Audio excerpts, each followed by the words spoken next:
আর একটু বুঝেন, ইমামদের কাছে ইসলাম আছে, আলেমদের কাছে ইসলাম আছে, কে নাই?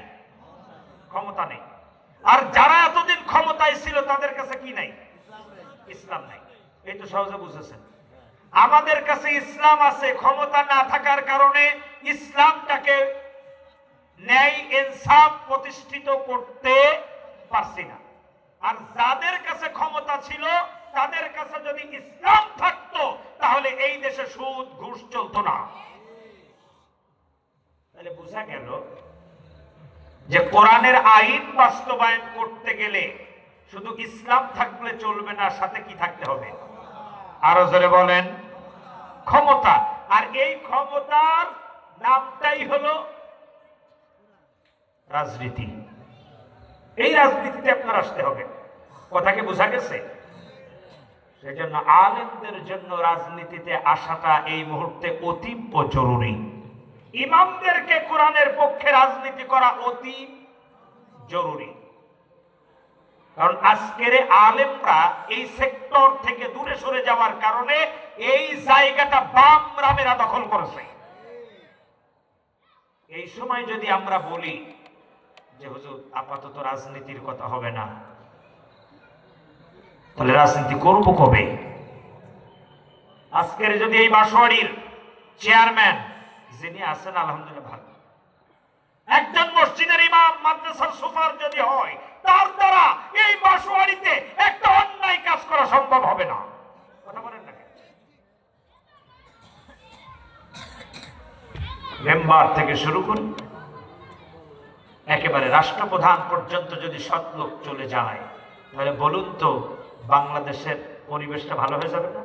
আল্লাহর হাবিব এই কোরআন দিয়ে সেই সংবিধান কায়েম করেই বলেছিলেন, খায়রুল কুরুনি করনি, সর্বশ্রেষ্ঠ যুগ আমি নবী মুহাম্মদ সাল্লাল্লাহু আলাইহি ওয়াসাল্লামের যুগ। তার মানে বাতিলের সকল আইনকে উৎখাত করে কোরআনের সমাজ উপহার দিয়ে এই কথা বলতে সক্ষম হয়েছেন, তার নাম কি? একটু জোরে বলেন, মুহাম্মাদুর রাসূলুল্লাহ। প্রিয় ভাইরা, তো আমরা কি সেই জান্নাতি একটা পরিবেশ আমরা চাই কি চাই না বাংলাদেশে? আরো জোরে বলেন, চাই কি চাই না? যদি চাই তাহলে আমাদের কাজ করতে হবে দলবদ্ধ ভাবে নাকি ছড়ানো ছিটানো অবস্থায়? একতাবদ্ধ ভাবে কাজ করতে হবে। বাংলাদেশে কোনো দলাদলি চলবে না এখন আর, কারণ বাংলাদেশে আমরা যারাই আছি বাংলাদেশটা আমাদের। কথা বলেন না কেন? কে লম্বা টুপি মাথায় দিল, কে পাঁচকলি দিল, কে কিস্তি দিল, এদিকে তাকাবেন না। কে টুপি দিল আর কে দিল না, কে সর্বনায় যায়, কে সারসিনায় যায়, আর কে নেসারাবাদ যায়, আর কে জামাত ইসলাম করে, আর কে বিএনপি করে, এসব দেখার দিন এখন নাই। কে তাবলীগ করে, ও সাদ গ্রুপ না জুবায়ের গ্রুপ, এ দেখার সময় এখন নাই। কথা কি বুঝতেছেন আমার? আচ্ছা, আমি যতগুলো নাম বললাম আমাদের সকলের আল্লাহ কয়জন? কোরআন কয়টা? নেতা কয়জন? একজন। আপনারা দেখেছেন বাংলাদেশে একটা পরিষদ আছে, হিন্দু বৌদ্ধ খ্রিস্টান ঐক্য। কথা কন না কেন? হিন্দু বৌদ্ধ খ্রিস্টান ঐক্য পরিষদ দেখেছেন না আপনারা? আচ্ছা, হিন্দুদের ধর্ম আর বৌদ্ধদের ধর্ম এক, বৌদ্ধদের ধর্ম আর হিন্দুদের ধর্ম আর খ্রিস্টানদের ধর্ম এক, ইবাদতের সিস্টেম কি এক? তাও না, এর পরেও তারা একতাবদ্ধ মুসলমানদেরকে নিধন করার জন্য।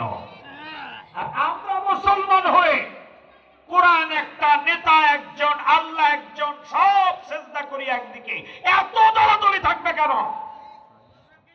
ভুলে যেতে হবে এগুলো সব। কি করতে হবে একটু জোরে বলেন?